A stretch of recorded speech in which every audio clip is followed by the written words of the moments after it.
नमस्कार.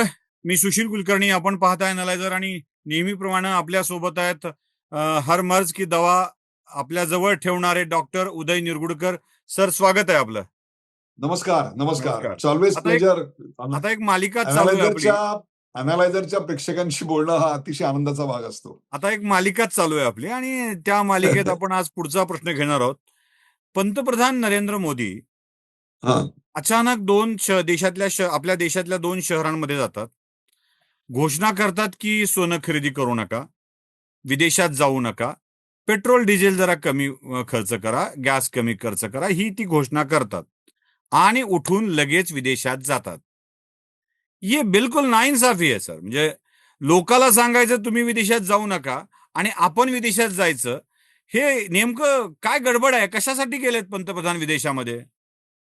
Petrol diesel कमी खर्च करा, विदेशात जाऊ नका आणि सोनं आयातीला जरा चाप लावा. या तिन्ही गोष्टी त्यांनी का केल्या त्याची आर्थिक पार्श्वभूमी ही आपण काल लोकांना विशद करून सांगितलेली आहे. हो. आजचा तुमचा जो मुद्दा आहे हे स्वतः सांगितलं, स्वतः म्हणजे लोका सांगे ब्रह्मज्ञान, स्वतः कोरडे पाषाण आणि स्वतः मात्र लगेच याची शाही वाळायच्या आत काय म्हणतात त्याप्रमाणे परदेशात निघून गेले. आपल्याला ते नेमके बातम्यांची का शाई गेले? वाढायच्या.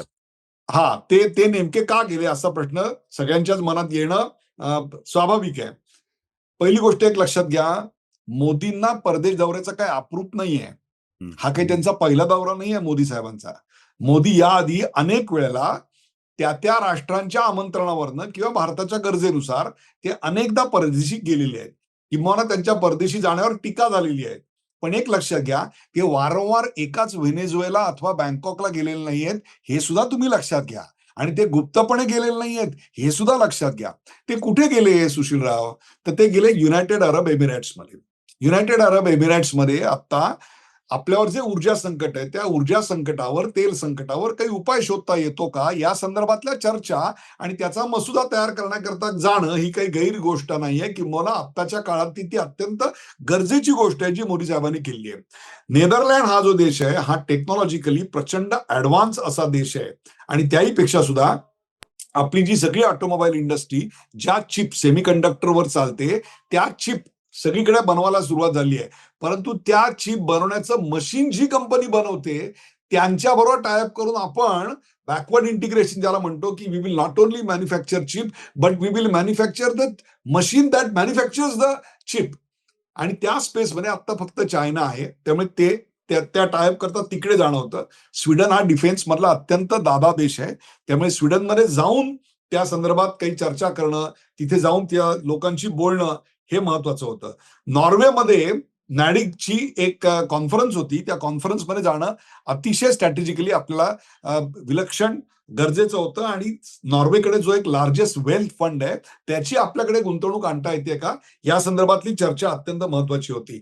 आणि इटली हा अनेक अर्थाने आपल्याला स्ट्रॅटेजिक पार्टनर आहे. तो डिफेन्समध्ये आहे, तसाच तो दहशतवादाच्या विरोधात आहे आणि त्यामुळे त्या देशामध्ये जाणं देखील गरजेचं होतं. हे यातले युएई जर सोडला तर बाकीच्या देशांपैकी सर्वच्या सर्व जण हे युनायटेड नेशन्सच्या भारताच्या सिक्युरिटी काउन्सिल मधल्या परमनंट सीट करता व्होटर आहेत. हे समजून घ्या तुम्ही. हे असं उगीच रशियाकडे का नाही गेले मला सांगा आता?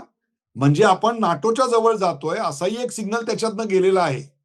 त्यामुळे मोदी साहेब हे काही न सांगता गुप्तपणे बँकॉकला किंवा व्हेनेझुएलाला जाणारे व्यक्ती, मलेशिया, जे काही तो आता तुम्ही आणखीन एक देश ऍड केला बाबा, मला तर म्हणजे माझ्या ज्ञानात तुम्ही भर घातली त्याबद्दल मी तुमचं अभिनंदन करतो.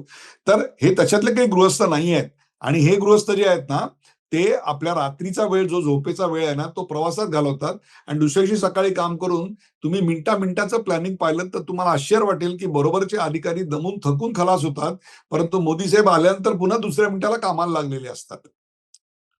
त्यामुळे त्यांचा हा दौरा हेतुपूर्वक केलेला होता. या सगळ्यामध्ये मला 2 गोष्टी गमतीशीर जरा ऍड करतो आणि पुढे सरकतो. त्यावर तुमचंही मत मला घ्यायचंच आहे. ते इथे कंडक्टरची पगार नसताना सेमी कंडक्टरचा प्रोजेक्ट करायला कशाला गेले हा प्रश्न एक काही लोकांनी विचारला होता महाराष्ट्रामध्ये म्हणे. म्हणजे इथे कंडक्टरची पगार करायला हे नाही आहे आणि सेमी कंडक्टरचा नवा प्रोजेक्ट कशा करता गेले असा एक प्रश्न विचारणारी माणसं होती. आणि दुसरं दुःख इटलीत गेल्याचं काही लोकांना आहे का? म्हणजे इटलीच्या पंतप्रधान, त्यांच्या लेखी राष्ट्रपती, माहित नाही अजून त्यांना कोणती पद आहेत ती, त्याचं दुःख जास्त असेल का की इटलीत आपल्या आजोळी जाऊन हे एवढं सगळं चांगलं करतात, त्याचं दुःख जास्त असेल का? हे आपलं लाईट आता नोटमध्ये विचारतोय. कंडक्टरचा तुम्ही जो विषय काढलेला आहे तो लक्षात ठेवा. हे शाब्दिक कोट्या माणसाला संपवतायत तुम्हाला सांगतो. हे जे शाब्दिक कोट्या करून अ, जे मिंदे शिंदे शाब्दिक कोट्या ह्याच्यावर राज्य नाही चालवता येत हो. हो, हं. राज्य चालवण्याकरता असं तुम्हाला 18-18 तास, 10-10 वर्ष एकही दिवस सुट्टी न घेता काम करावं लागतं. घर सोडून प्रवास करावा लागतो. माणूस बाळाला भिंगरी लावल्यासारखा फिरतोय. लक्षात ठेवा हे कशाकरता असतं? हे जनतेशी नाळ आपली तुटू नये, त्यांचा आपल्यावरचा विश्वास तुटू नये, त्यांच्या व्यथा आपल्याला समजाव्यात आणि त्या सोडवण्याकरता म्हणून ही सगळी पायपीट असते. हे एका घरात बसून राज्य करण्याची गोष्ट नाहीये. त्यामुळे ती ज्यांना समजते ना, त्यांना सेमीकंडक्टरचं महत्त्व लक्षात येतं. लक्षात ठेवा, मागचं जग जे होतं ना, ते बायोटेक्नॉलॉजीचं होतं. आता जे जग येणार आहे ना, ते सेमीकंडक्टरचं जग आहे आणि त्याच्यात सध्या on a level of 0 to 10 our progress has to be much faster. आणि विशेषतः आपल्याला जो स्पर्धक आहे तो चीन आहे. पाहिजे तर आपण सेमीकंडक्टर आणि it's future India and challenges ह्याच्यावर एक वेगळा कार्यक्रम करू मग त्यांचे बुद्ध्यांक वाढवण्यासाठी. कळलं का? म्हणजे आयुष्यात ते पुन्हा कधी conductor, semiconductor, bad conductor, good conductor असे विनोद करणार नाहीत. कारण हा विनोदाचा विषय नाहीये तुम्हाला मी सांगतो. याचा संबंध आपल्या इकॉनॉमीशी आहे. एक सेमीकंडक्टरची चिप नसेल तर तुमच्या लाखो गाड्या तयार होऊन सुद्धा मार्केटमध्ये आणता येत नाहीत. हे आम्ही पाहिलेलं आहे. त्यामुळे त्या विषयातली आपली जी ग्रोथ आहे ती फास्टर व्हायला पाहिजे म्हणून आपण चिप मॅन्युफॅक्चरिंग चालू केलं. पण ह्या माणसाचं जे नरेंद्र मोदी साहेबांचं जे डोकं विजन आहे ना ती त्याच्या पलीकडची आहे. ते म्हणले ये चिप कहाँ से बनता है? तो चिप कौन बनाता है? तो चिप बनाने वाले कंपनी को यहाँ क्यों न लाए हम ताकि हम चिप मैन्युफैक्चरिंग वाली कंपनी यहाँ बनाते हैं. आता हा जो विचार आहे ना हा काळाच्या पुढचा आपल्याला 20-30 दशकं 20-30 वर्ष पुढे नेणारा विचार आहे. हा केवळ संध्याकाळी येणाऱ्या गोणीतल्या विचारासारखा नाहीये हो, एवढं समजून घ्या. मजेशीर आहे सगळं. चला, आता आपल्याला बोलावं लागेल तो काल ज्या विषयावर आपण शेवट केला होता तिथे, वृत्तासूर. हा वृत्तासूर भयंकर मातलाय आणि तो निष्कारण प्रश्न विचारून काहीतरी अडचणीत आणण्याचा प्रयत्न करतोय. नॉर्वे देशामध्ये मोदींना प्रश्न विचारायचे, मोदींनी उत्तर दिलं नाही त्याचा व्हिडिओ करायचा आणि त्यावर एक मोठा गजब आपल्या देशामध्ये माजतो. मोदी उत्तरं का देत नाहीत? मग बाई 3 प्रश्न विचारतात. मोदी खरंच का उत्तर दिले नसतील त्या बाईला? एवढं घाबरले असतील की त्या बाईला उत्तर द्यावं वाटलं तुम्हाला नसेल? तुम्हाला मी तुम्हाला मी सविस्तर उत्तर देतो. मोदी परदेशात जाऊन पत्रकारांच्या प्रश्नांना उत्तर देत नाहीत. त्यांना मी आज तारीख देतो. जून 2023 स्थळ अमेरिका. गच्च भरलेला प्रेस कॉन्फरन्स आहे आणि आंतरराष्ट्रीय मीडियातले हुज हू आलेले आहेत. एकही इंटरनॅशनल मीडिया ऍबसेंट आहे असं नाही. त्या सगळ्यांसमोर मोदींनी त्यांच्या सर्व प्रश्नांना उत्तर दिली. जून 2023 स्थळ अमेरिका. पुन्हा स्थळ अमेरिका फेब्रुवारी 2025. मोदींनी आंतरराष्ट्रीय मीडियासमोर सर्व प्रश्नांना उत्तरं दिलेली आहेत. 2024च्या निवडणुकांच्या आधी भारतातल्या जवळपास 100 मीडियातल्या लोकांना त्यांनी इंडिव्हिज्युअली किंवा वेगवेगळं भेटून त्यांनी उत्तरं दिलेली आहेत. अर्थात त्यात काही हेत्वारोपांनी करणाऱ्या आणि ज्यांच्या आतापर्यंतच्या अनुभवातून त्यांचे काही अजेंडे आहेत अशा व्यक्तींना मोदींनी मुलाखती दिलेल्या नाहीत. कोणाला मुलाखती द्याव्यात हा मुलाखत जो देणारा आहे त्याचा अधिकार आहे. नंबर 1. नंबर 2, ही प्रेस कॉन्फरन्स नव्हती, ती प्रेस ब्रीफिंग होती. सुशीलजी आपण गेले 25 वर्ष मीडियात आहात. आपल्याला प्रेस ब्रीफिंग आणि प्रेस कॉन्फरन्स मधला फरक माहितीये. तो जनतेला मी समजावून सांगतो. प्रेस ब्रीफिंग मध्ये जे येऊन बोलतात त्यानंतर प्रश्नोत्तर नसतात.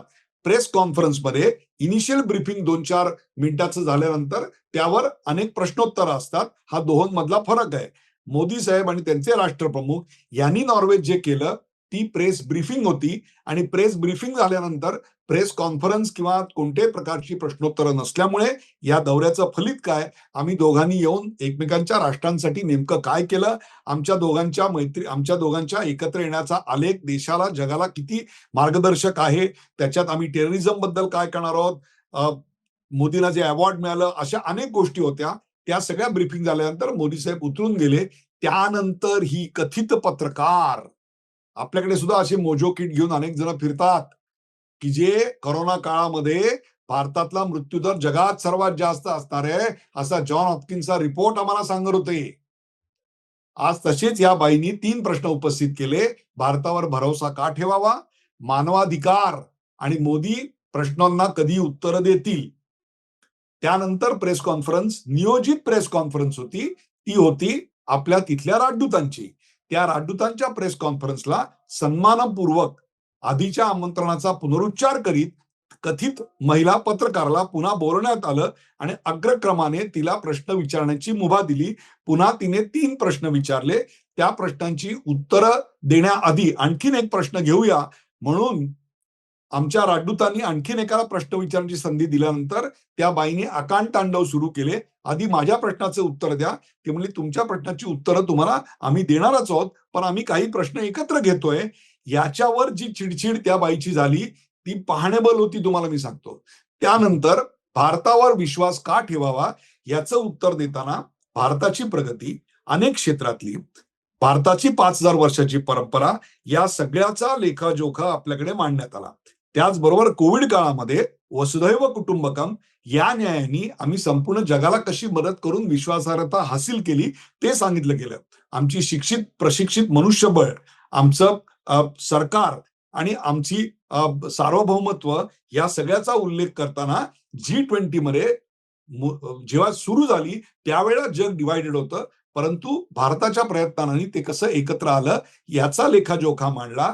त्यावरून भारत किती भरवशाचा पार्टनर आहे हे अधोरेखित होत होतं. बाईंनी वारंवार त्यात व्यत्यय करायचा निर्माण केला. तेव्हा तिला सुनावण्यात आलं की आम्ही तुमच्याच प्रश्नाचं उत्तर देतोय, फक्त तुम्हाला पाहिजे तसं हेडलाईनचं उत्तर इथे तुम्हाला मिळणार नाही असं त्यांना ठणकावून सांगितलं गेलं. याचं कारण त्यांचा उद्देश प्रश्न विचारणं हा नव्हता, तर त्यांचा उद्देश एक नॅरेटिव्ह सेट करणं, एक अजेंडा सेट करणं, एक अजेंडा थोपवणं हा होता. एक लक्षात घ्या, ही एक प्रेस कॉन्फरन्स होती आणि ती आमच्या राजदूतांनी अतिशय चांगली रित्या हँडल केली. आता दुसरा मुद्दा, जे कोल्हेकुई करायला लागलेले आहेत आपल्याकडे अनेक बाबू मोशा आहे, त्यांना मी असं सांगतो की प्रेस फ्रीडम मध्ये नॉर्वे 1 नंबरला आहे. वो क्या 1 नंबर की किंमत तुम क्या जानो भारतीय बाबू, असं म्हणून काही बाबू मोशा आपल्याकडे आले आहेत. त्यांना मी स्पष्टपणे सांगतो, ही जी 1 नंबर आलेली आहे आणि भारत 150च्या खाली आहे आणि अजूनही यांनी 1 नंबर टिकवून ठेवलाय आणि आपण इतका खाली घसरलोय, हा प्रेस फ्रीडम इंडेक्स कोण काढतं? हा, म्हणजे शिवाजी महाराजांनी औरंगजेबाच्या त्या दरबारामध्ये शिवाजी महाराजांनी प्रश्न विचारला होता की हमसे आगे कौन खडा है, ज्याला आम्ही परास्त केला सिंहगडाला, ज्याची पाठ आम्ही पाहिली, तो आमच्या पुढे उभा आहे इकडे. तसंच ज्या देशांमध्ये युद्ध चालू आहे, ज्या देशांमध्ये मागची 5 दशकं हुकुमशाही आहे, ते देश प्रेस फ्रीडम मध्ये आमच्या पुढे आहेत. हे आम्ही स्वीकारायचं. म्हणजे वर्ल्ड हॅपीनेस इंडेक्स मध्यंतरी काहीतरी निघाला होता, त्याची यादी मी पाहिली तर तुम्हाला सांगतो सुशीलराव, युक्रेन आपल्यावरती आहे. म्हणजे ज्या देशात युद्ध आणि अक्षरशः घरटी एक माणूस काय मृत्युमुखी पडलाय ते आमच्या वरती आहेत आणि त्याची दुहाई तुम्ही आम्हाला देता. एक लक्षात घ्या, या देशाची सार्वभौमत्व आणि या देशाची भरोसा किती मोठा आहे, तर हजारो वर्ष आमच्यावर आक्रमण झाली, शक आले, हूण आले, तुम्ही सांगाल ते मंगोल आले, सगळ्यांना परास्त करून इथली भूमी आजही सर्व धर्मांचा आदर करणारी आणि सर्वांना समान संधी देणारी, म्हणून तर लिहिलं गेलं ना की बात है कि हस्ती मिट्टी नाही हमारी. आणि हे कोणी विचारावं आम्हाला? तुम्ही तुमच्या पत्रकारांची, नॉर्वेच्या त्या पत्रकारांची क्रेडिबिलिटी काय, असा प्रश्न कोणीतरी विचारला का? आमच्या राजदूत साहेबांनी असा प्रश्न नाही विचारला. त्यांनी शांतपणे त्या प्रश्नाची उत्तरं दिली. तुम्हाला त्याचं जर त्याच्यातनं समाधान झालं नसेल तर इट इज युअर लुकआउट. त्यामुळे हा एक अजेंडा सेटिंगचा प्रकार होता आणि त्याची चर्चा आंतरराष्ट्रीय मीडियात फार कमी आणि भारतीय मीडियात सर्वात जास्त झाली आहे. कारण लोक खरं तर चिडायला पाहिजे होतं आम्ही. तुमचा प्रश्न काय आहे? मोदी तुमचा भरोसा काय, असा प्रश्न नाहीये.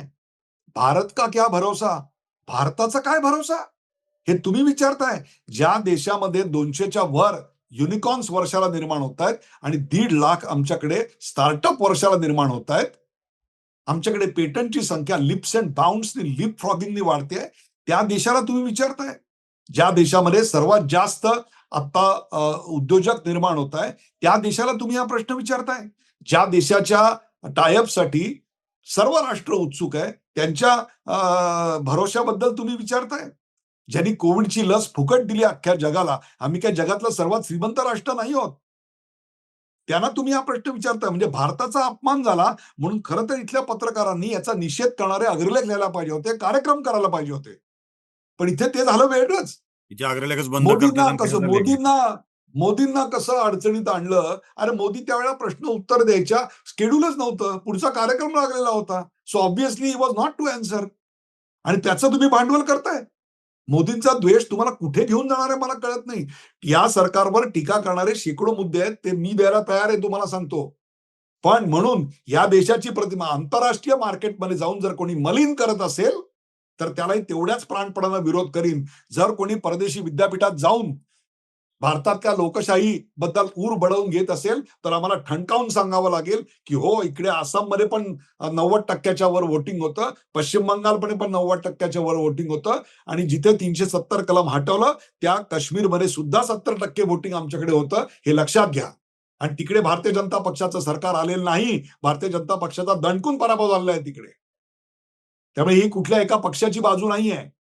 तेव्हा लोकांनी चिडून उठायला पाहिजे होतं. प्रेसनी त्यांना जाणीव करून द्यायला पाहिजे होती. परंतु आज मोदी द्वेषानं आंधळात आलेली ही जी मीडिया आहे, ती मीडिया काय प्रकारचं चित्र रंगवते, I am shamed about it. मला यात यात काही आकडे तुम्हाला सांगून जरा विचारायचं आहे आणि काही काही इंटरेस्टिंग माहिती पण सांगायची आहे. या बाई जेव्हा बोलत होत्या तेव्हा त्यांचे 800 फॉलोअर्स होते ट्विटरवरती आणि बाईंचे आज जवळपास 35-40 हजार फॉलोअर्स 2 दिवसामध्ये तयार झालेले आहेत. नंबर 1. नंबर 2, ह्या बाई ज्या वर्तमानपत्राला रिप्रेझेंट करतात त्याचे 3,000 फॉलोअर होते. सबस्क्रिप्शन फार नाहीये त्या वर्तमानपत्राचं. त्याचं एवढं सगळं आश्चर्य वाटलं मला की आता हे सगळं वाढलंय. पुढे नंबर 2, या बाई काही लोकांना फॉलो करतात. म्हणजे 35,000 फॉलोअर वाढले इथपर्यंत ठीक आहे. 100-150 लोकांना या बाई फॉलो करतात आणि त्या फॉलोअरच्या यादीमध्ये मी दाखवतो पण ते त्यात एक नाव मला अग्रभागी दिसलं आणि ते म्हणजे महाराष्ट्रातलं. म्हणजे त्या वर्तमानपत्राचं नाव आणि त्या बाईंचं नाव घ्या असं म्हटलं तरीही लवकर लिहिता येणार नाही घेता येणार नाही असे महाराष्ट्रातले तुमच्या जिल्ह्यातले नेते होते आणि त्यांचं नाव आहे आपले आव्हाड साहेब. त्या बाई आव्हाडांना जितेंद्र आव्हाडांना फॉलो करतात. राहुल गांधींना फॉलो करतात. हे काही एक नेक्सस आहे का? एक छान षडयंत्र आहे का की जे आपल्या लक्षात येत आहे त्या फॉलोच्या नावातून? एक लक्षात ठेवा, या देशामध्ये निवडणुकीच्या मार्गाने निवडणुका जिंकता येत नाहीत असं लक्षात आल्यानंतर आपल्या चुकांचं आत्मपरीक्षण करून जर मेहनत केली असती तर या सरकारच्या अनेक चुका दाखवून त्यांना विश्वासार्हता मिळवता आली असती. पण आम्हाला अनागोंदी अराजक माजवायचंय आणि त्याच्याकरता कधी किसान आंदोलनाचा मुद्दा आणि परिणती काय, तर भारताचा तिरंगा 26 जानेवारीला आमच्या प्रजासत्ताक दिनाला जिथे फडकावला गेला तो उखडून टाकला आणि तिथे तुम्ही काय केलं तर खालिस्तान जिंदाबादच्या घोषणा दिल्यात आणि खालिस्तानचा झेंडा लावला. Was that your agenda? Openly इथे काही अनार्किस्ट पुण्यामध्ये आमचे मित्र असे ओपनली सांगतायत की आम्हाला या देशामध्ये झेन झी मुवमेंट घडवायची आहे जशी ती नेपाळमध्ये सुरू आहे. कॉक्रोच पार्टीला चला म्हणले ना कॉक्रोच पार्टी खरं तर त्याच्यावर मित्र. त्याच्यावर एक वेगळा कार्यक्रम करायला पाहिजे की या कॉक्रोच पार्टीचा राईज अँड फॉल काय आहे आणि त्याच्यावर एक प्रकारची आता बंधनं का आली. या देशामध्ये तुम्हाला अशा प्रकारची अनागोंदी माजवायची आहे आणि ती कशा करता माजवायची आहे तर तुम्हाला निवडणुका जिंकता येत नाहीत आणि तुम्हाला तुमचं राज्य मिळवता येत नाही म्हणून तुम्ही विश्वासार्हता घालवलीत म्हणून तुम्हाला राज्य मिळवता येत नाहीये म्हणून त्या जागेमध्ये भारतीय जनता पक्ष फोफावलाय हे लक्षात घ्या. आणि याचा अर्थ भाजप सगळीकडे जिंकते असं नाही. अनेकदा त्यांचा दणकून पराभव सुद्धा झालेला आहे. त्यामुळे या या प्रश्नावर ते कोणाला फॉलो करतात यापेक्षा सुद्धा त्यामागचे हेतू काय आहेत ते हेतू जनतेसमोर आणणं अत्यंत महत्वाचं आहे. चला निर्भय बनो म्हणता म्हणता निर्लज्ज बनोच्या हाकाटी पिटणाऱ्या माणसांवर बोलून आपलंच तोंड आत्ता करून घेण्यापेक्षा आपण काही गोड विषयाकडे वळूया. अर्थात या विषयावर आपण एक स्वतंत्र व्हिडिओ करणारच आहोत. आपण काही गोड विषयाकडे वळूया आणि तो गोड विषय येतो भारतीय प्रोडक्ट पार्लेपासून. पार्लेचे पारच शेअर्स एकदम असे पार झूम करून वर निघून गेलेत आणि पार्लेची मेलोडी ही प्रचंड गाजली आहे. ही मेलोडी एक टॉफी पंतप्रधान तिकडच्या पंतप्रधानांना काय देतात आणि इकडचे उरबडवे लगेच पंतप्रधानांनी टॉफी दिली. हे काय पद्धत झाली का? ही काय असं देत असतात का? असं करायला सुरुवात केली. तो येडा पेडा तो कोण जो आहे खेडा तोही जोरजोरात बोलायला लागला आणि राहुल गांधी याला नौटंकी म्हणायला लागले. एका देशाच्या पंतप्रधानांनी दुसऱ्या देशाच्या पंतप्रधानाला नावाचं एकत्रीकरण करून असं मेलोडी चॉकलेट देणं हे कितपत योग्य आहे आणि त्या मेलोडी चॉकलेटचा गोडवा, कॉफीचा कडवटपणा आणि चॉकलेटचा गोडवा हे सगळं कसं आता पुढे मिक्सचर असणार आहे आणि या टॉफीचा अर्थ काय सर? सर्वात प्रथम मी एक क्लॅरिफाय करतो. ज्या कंपनीचे शेअर वाढलेत ना लोकांनी त्या कंपनीचा आणि या टॉफीचा, मेलोडी टॉफीचा सुतराम संबंध नाहीये.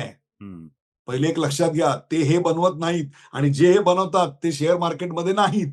वा. पहिली गोष्ट क्लिअर करा. दुसरं, परमेश्वराचे आभार मानतो की ही मेलोडी टॉफी अडाणींनी बनवलेली नव्हती.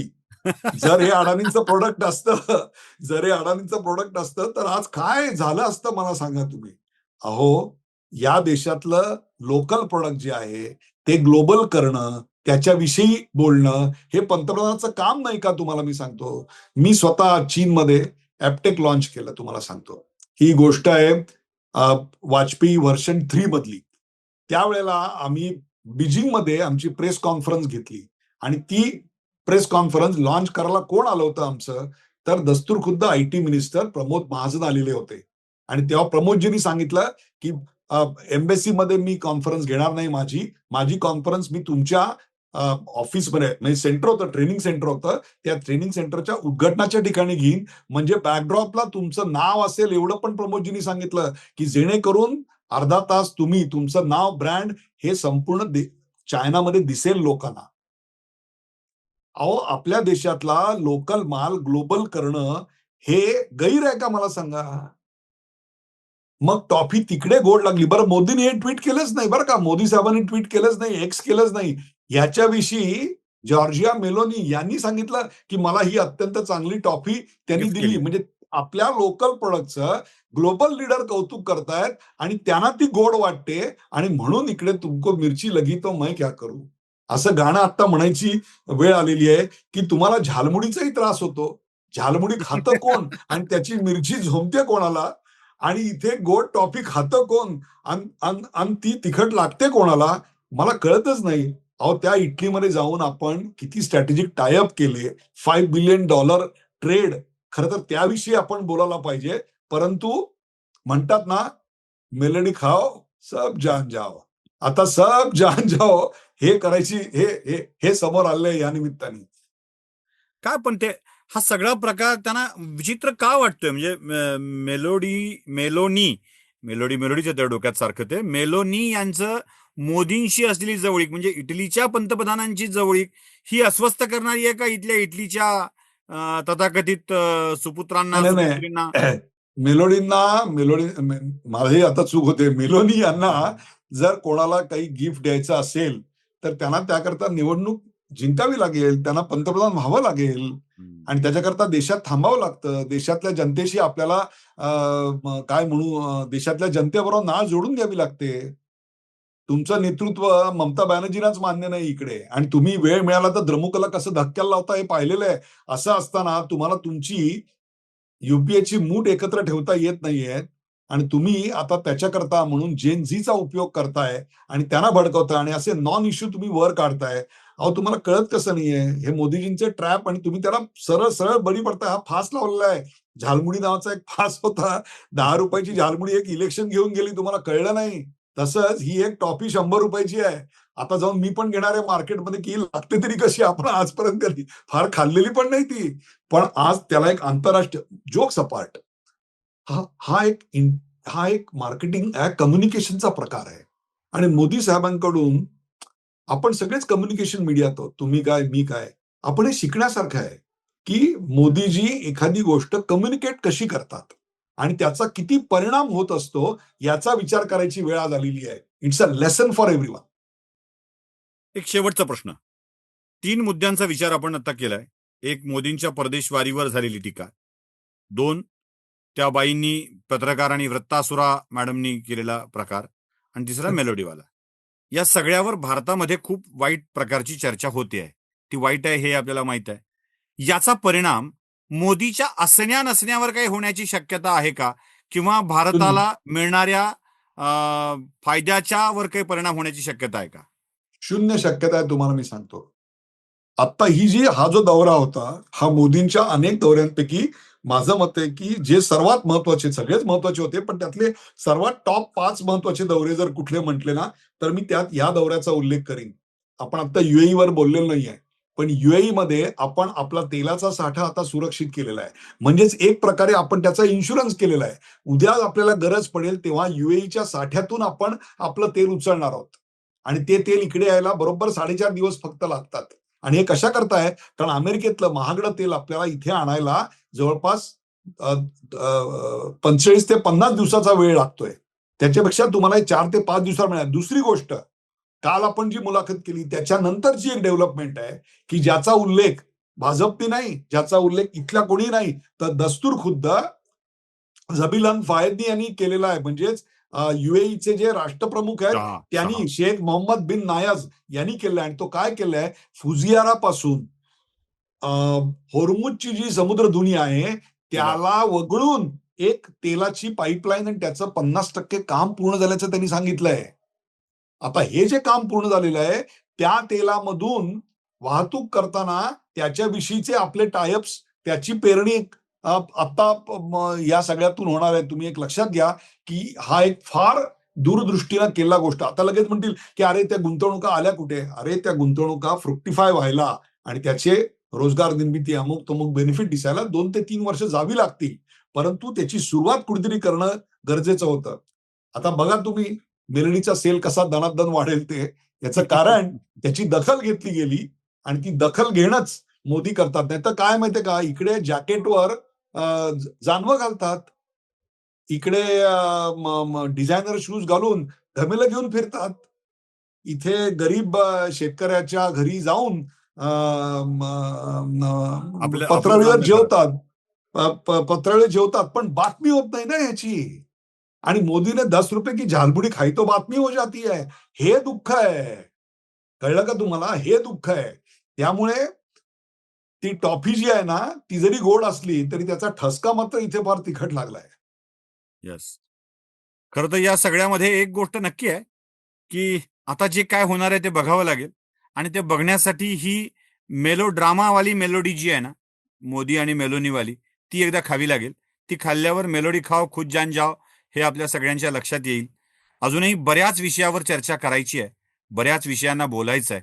आणि आपण हा चर्चेचा प्रवाह असाच काही दिवस अखंडित ठेवणार आहोत. आणि आपल्याकडून या सगळ्या एकदा झुरळ आख्यान करायचंय. एकदा झुरळ आख्यान करावं लागणार आहे. ते झुरळ आख्यानही बोलावं लागेल. बरेचसे विषय आहेत.